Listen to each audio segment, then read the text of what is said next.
Apa yang Anda bayangkan bila ternyata teman-teman bisa sangat terselubung menyusup ke pikiran orang lain, dan orang lain ini tanpa sadar mereka sudah di dalam genggaman Anda, mereka sudah di dalam pengaruh Anda.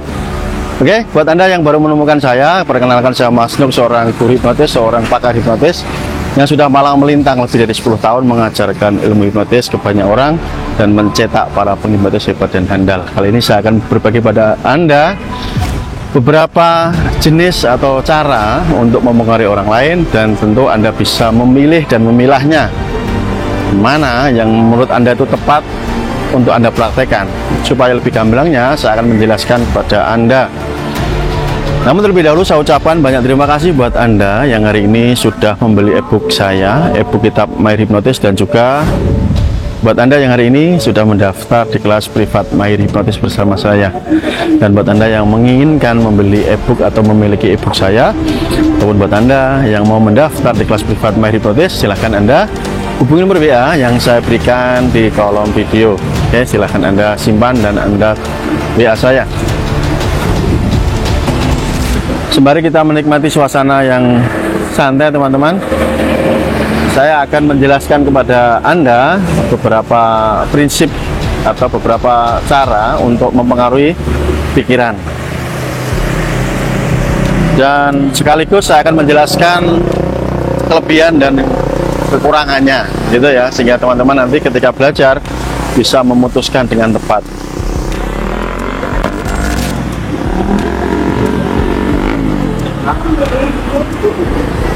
Ada pertanyaan yang menarik yang hadir di saya, Mas Nuk.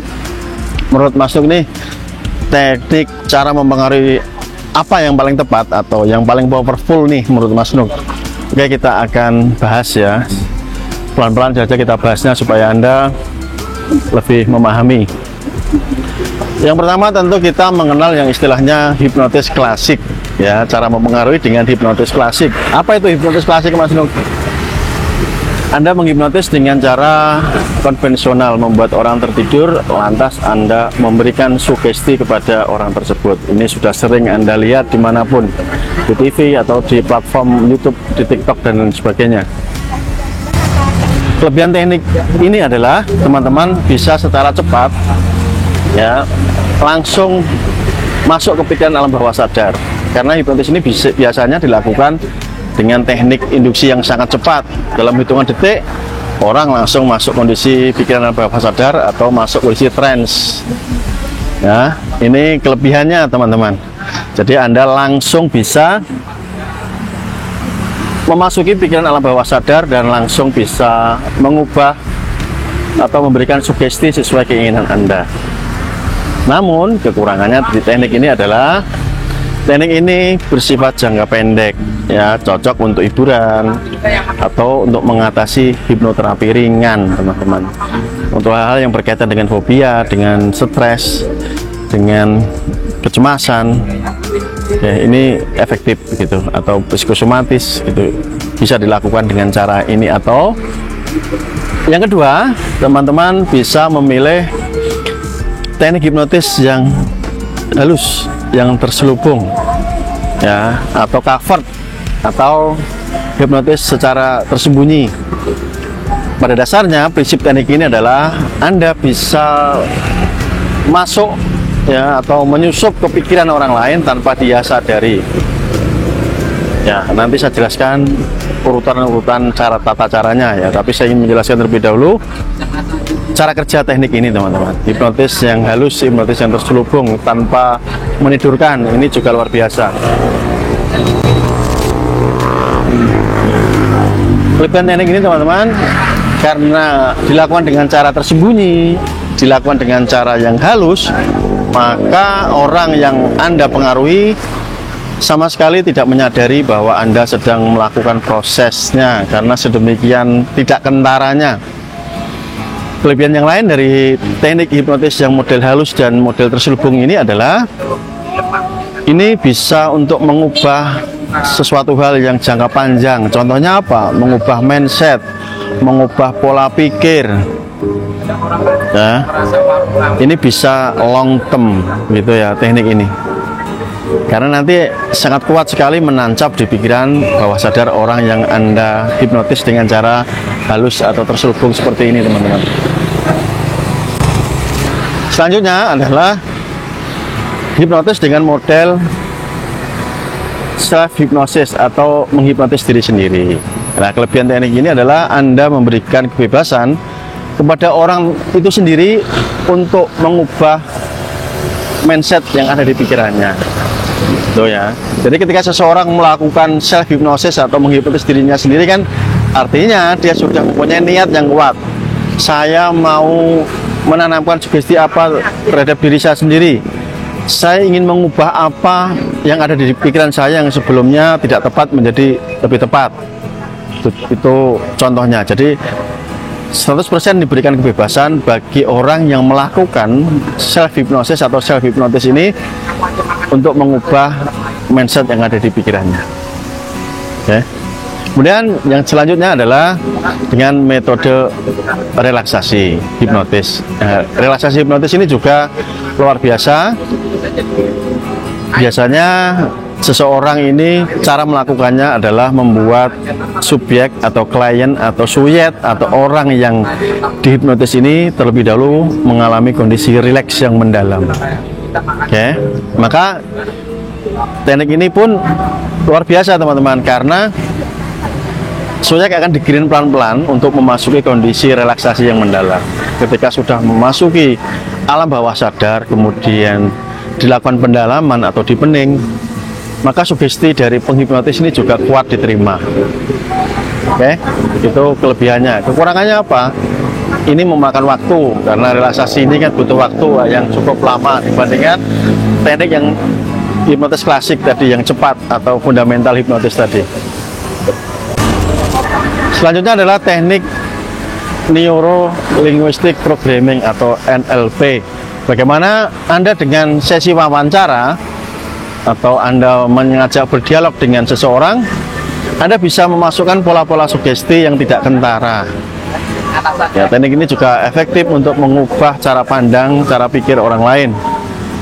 Orang tidak harus masuk kondisi trance, tidak. Ya, tidak harus masuk kondisi trance. Berbeda dengan teknik yang model hipnotis tersembunyi atau halus tadi, orang masuk kondisi trance yang dalam. Tapi teknik ini pun sangat luar biasa ya untuk mengubah cara pandang seseorang atau perilaku seseorang dengan memberikan pemahaman atau mindset baru. Itu adalah beberapa teknik atau cara yang biasa atau umum dilakukan oleh seorang penghipnotis untuk memasuki pikiran alam bawah sadar kliennya. Oke. Terus menurut Mas Tuk, teknik mana yang paling luar biasa atau paling powerful? Oke, sesaat lagi saya akan memberikan jawabannya dan memberikan langkah-langkahnya. Oke, tentu saja teman-teman, menurut pengalaman pribadi saya ya, sebagai seorang pengajar ilmu hipnotis, saya memilih teknik hipnotis halus atau terselubung. Oke, saya akan memberikan alasannya. Karena teknik ini menurut saya sangat alami, sangat natural. Ketika melakukannya pun tanpa Anda harus repot-repot membuat orang ini tidak nyaman, tapi sebaliknya Anda membuat orang ini dalam kondisi yang sangat nyaman, karena kita hanya berbincang-bincang layaknya kita sedang ngobrol, tapi sebenarnya seorang penghipnotis sudah mampu atau sudah masuk ke pikiran alam bawah sadar kliennya, dan orang akan memasuki kondisi pikiran alam bawah sadar atau masuk kondisi trance. Okay? Selain caranya yang halus, selain metodenya yang natural atau alami, teknik ini pun tidak menggunakan perintah langsung atau direct sugesti, tapi menggunakan perintah tidak langsung. Ya, jadi kalau hipnotis yang normal ini kan, oke, mulai saat ini Anda akan menjadi bla bla bla, itu contohnya langsung perintahnya atau sugestinya langsung. Tapi kalau yang model halus terselubung kafet atau waking ini, kita menggunakan sugesti yang tidak langsung. Dengan cara apa? Ya, kita bahas pelan-pelan. Oke.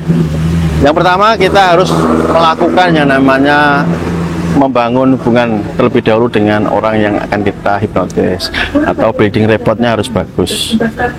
pada poinnya membangun hubungan ini adalah supaya klien kita ini merasa nyaman dengan kita terlebih dahulu ya, wajib nyaman. Oke, maka seorang penghipnotis yang sudah berpengalaman, maka dia akan sangat mudah membuat kliennya nyaman dengan percakapan-percakapan sederhana, dengan guyonan-guyonan barangkali, itu pun bisa membuat kliennya nyaman terlebih dahulu. Dan juga membangun rasa kepercayaan yang tinggi klien terhadap sang penghipnotis ya. Jadi kan membangun hubungan tadi, hubungannya dengan membuat nyaman dan membangun rasa kepercayaan tinggi antara klien dan Anda sebagai seorang penghipnotis. Setelah itu teknik ini dilengkapi dengan pola bahasa tubuh teman-teman ya, atau non verbal. Meliputi apa?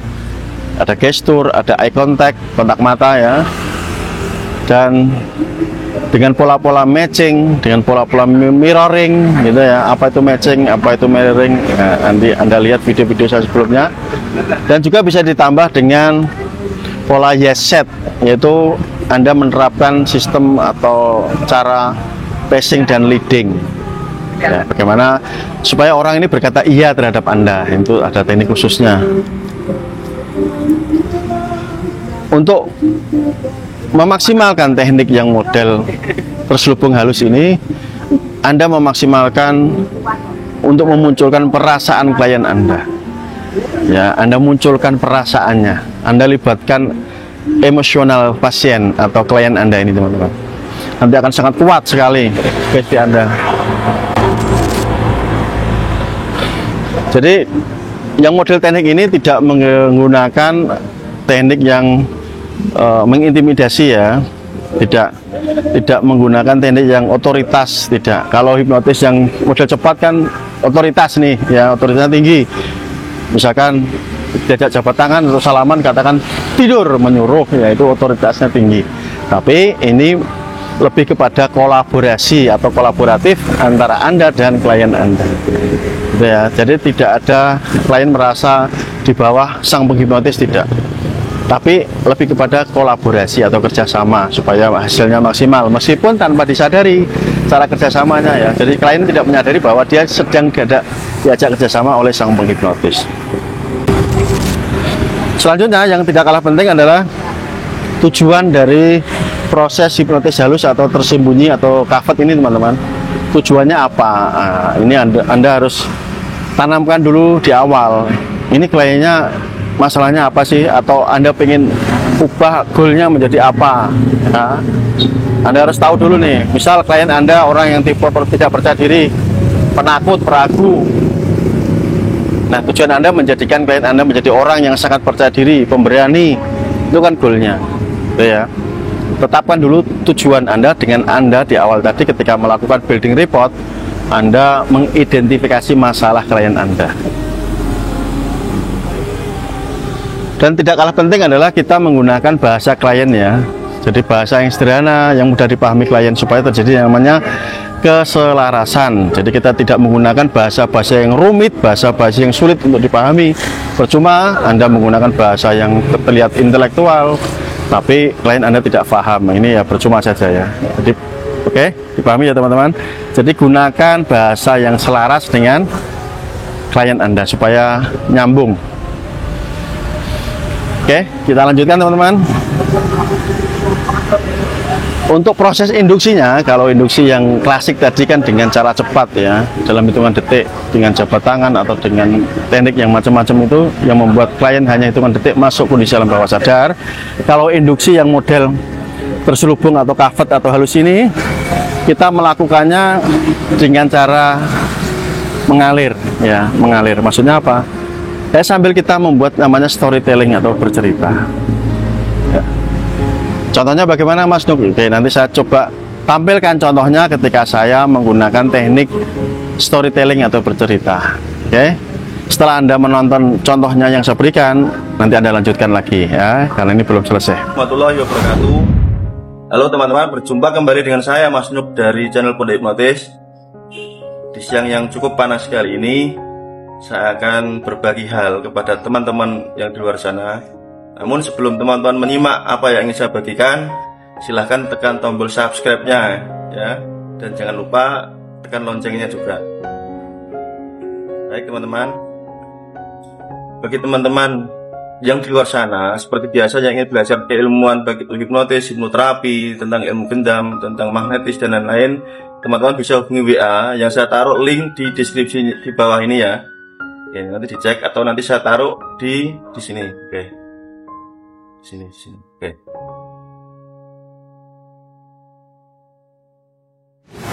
Baik teman-teman, kita lanjutkan apa yang ingin saya berikan di siang kali ini. Cuaca yang cukup panas. Saya ingin memberikan satu hal kepada teman-teman, bahwa manusia itu harus bersyukur, ya, wajib untuk bersyukur. Hal kecil apapun harus kita syukuri. Seberapa pentingnya bersyukur, baik nanti akan kita buktikan. Betapa pentingnya kita harus bersyukur terhadap sesuatu yang sudah diberikan Tuhan kepada kita. Bagi teman yang Islam, kalian harus selalu mengucapkan kalimat Alhamdulillah, bersyukur dimanapun dan kapanpun ya.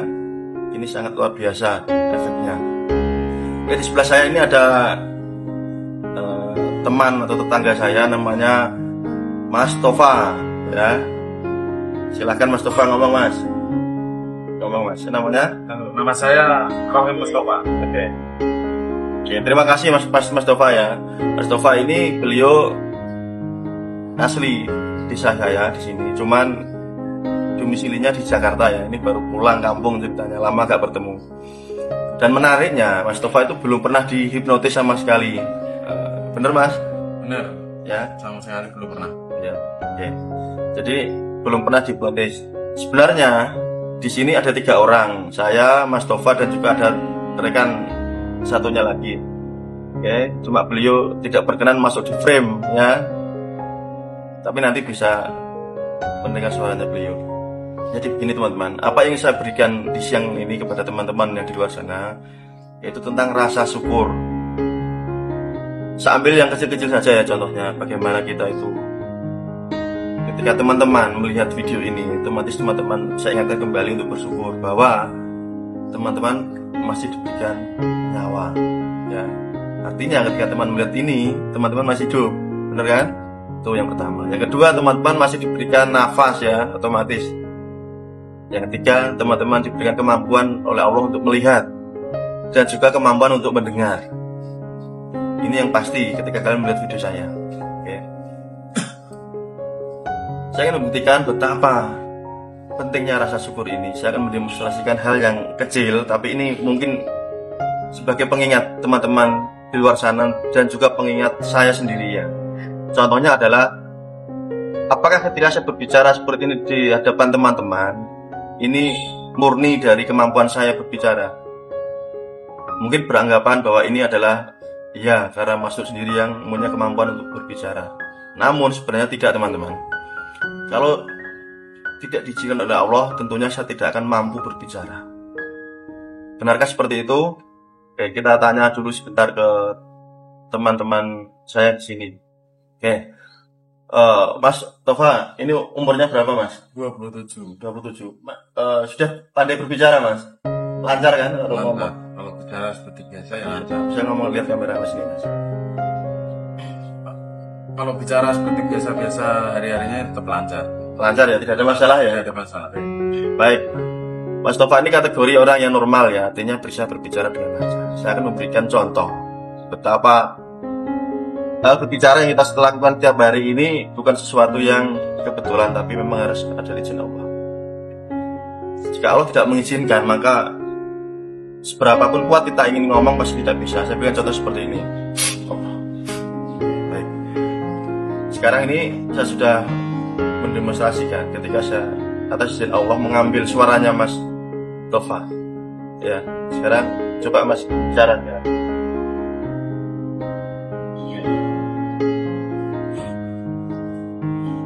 Coba teman-teman bisa lihat ekspresinya bagaimana Mas Tova ini. Mungkin sampean Mas yang di sini bisa melihat sendiri ekspresinya. Oke, ini menurut sampean ini nyata apa enggak Mas? Saya mau berikan testimoni Mas. Menurut saya itu nyata. Ngomongnya keras Mas. Menurut saya itu nyata. Real ya? Real. Demi Allah ini real ya? Iya. Bukan rekayasa ya? Iya. Asli ya? Iya.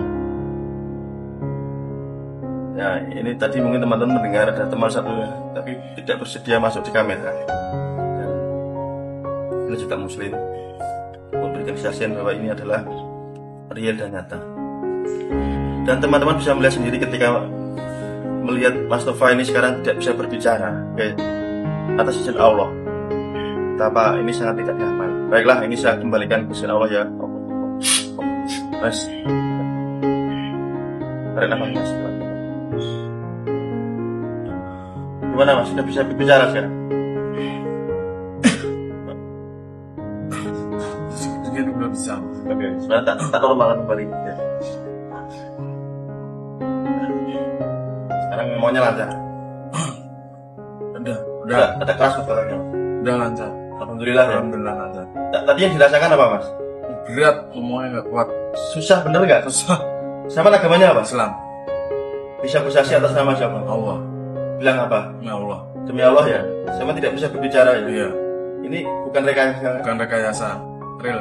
Real asli ya. Saya nggak kuat ngomong. Bener ya. Benar. Bukan pura-pura ya. Bukan pura-pura. Asli ya. Asli. Ya, terima kasih teman-teman. Jadi teman-teman bisa melihat sendiri perbedaan ketika Mas Tova tadi masih bisa berbicara dengan lancar dan ketika Mas Tova atas izin Allah tidak bisa berbicara sama sekali. Dan ini nyata ya, real. Kebetulan kami bertiga di sini semua beragama Islam dan berani menyebut demi Allah, artinya itu sumpah yang paling tertinggi, tidak ada lagi sumpah selain nama Allah ya. Dan ini hak atau benar-benar yakin 100% ini nyata ya. Dan ini bukan rekayasa. Dan insya Allah mudah-mudahan video ini bermanfaat buat teman-teman di luar sana. Pentingnya rasa bersyukur.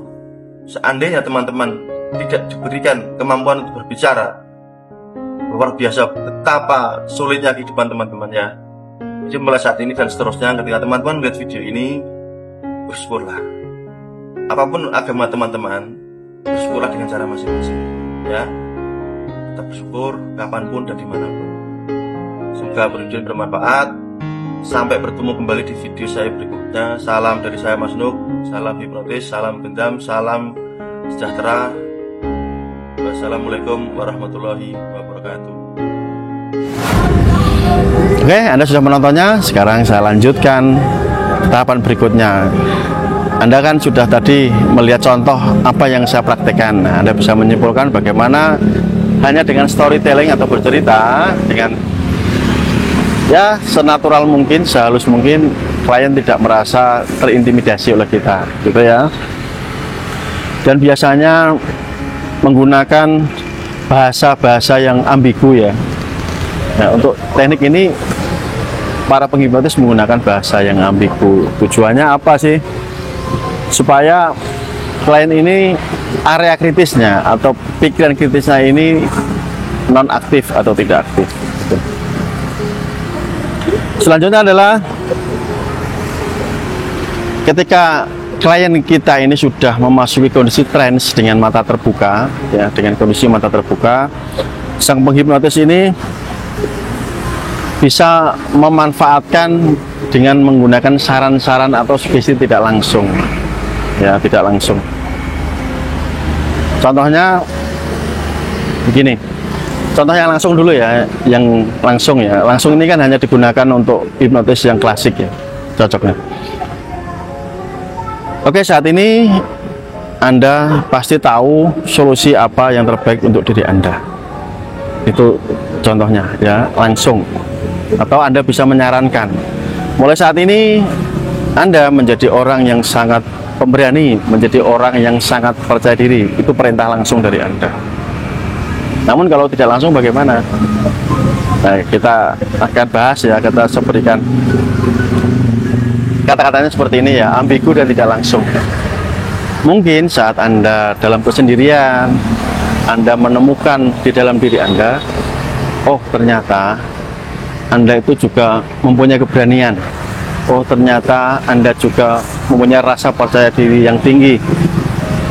Di dalam kesendirian Anda, coba Anda ingat-ingat kembali, pasti ada momen-momen atau waktu-waktu di mana Anda pernah tampil sangat pemberani dan sangat percaya diri. Ini membuktikan bahwa sebenarnya Anda itu adalah orang yang sangat percaya diri dan pemberani. itu contohnya ya. Jadi seolah-olah saya hanya menceritakan ya, menceritakan pengalaman di masa lampaunya, dan tanpa saya harus memberikan arahan atau intimidasi dengan sugesti yang memaksa gitu teman-teman. Nah, itu adalah beberapa teknik sederhana yang bisa teman-teman praktekkan dan lakukan ketika Anda memilih untuk melakukan proses hipnotis dengan cara yang kafet, halus, terselubung. Nah, teknik yang halus, kafet atau waking hypnosis ini dipopulerkan oleh beliau Milton Erickson, ya, seorang psikolog, seorang psikiater yang sudah terkenal di dunia hipnotis dan pemberdayaan diri. Beliau sangat terkenal sekali. Dan metode ini kalau di Indonesia dikenal dengan Ericksonian, ya, metode Ericksonian. Tentunya kalau beliau Milton Erickson ini kan orang Barat ya. Maka ketika kita orang Indonesia, kita melakukan model atau memeta model Ericksonian ini atau metode Erickson ini, kita harus beradaptasi dengan kultur, dengan budaya kita, ya, dengan masyarakat kita yang ada di Indonesia. Jadi tidak plek ketik plek kita copy paste yang dari Milton Erickson lantas kita gunakan di sini, enggak. Akan lebih powerful ketika kita bisa melakukan adaptasi sesuai dengan lingkungan kita berada, teman-teman. Nah, untuk detailnya saya mengajarkan teknik ini di kelas pelatihan saya khususnya buat Anda yang belajar di level advance gitu ya, tapi lebih powerful. Ini sangat luar biasa, bisa Anda gunakan di dalam pekerjaan Anda, di dalam bisnis Anda, untuk penjualan Anda, untuk mempengaruhi orang lain ya, supaya klien Anda ini mau bekerja sama dan lain sebagainya. Intinya teknik ini menurut saya pribadi teknik yang luar biasa karena sangat halus, kita bisa menyusup ya, kata-katanya adalah menyusup kepikiran alam bawah sadar orang tanpa dia sadari. Gitu teman-teman. Oke, semoga bermanfaat dan sampai ketemu di video saya selanjutnya. Salam hormat dari saya Mas Nuk. See you next time, bye bye. Salam hipnosa.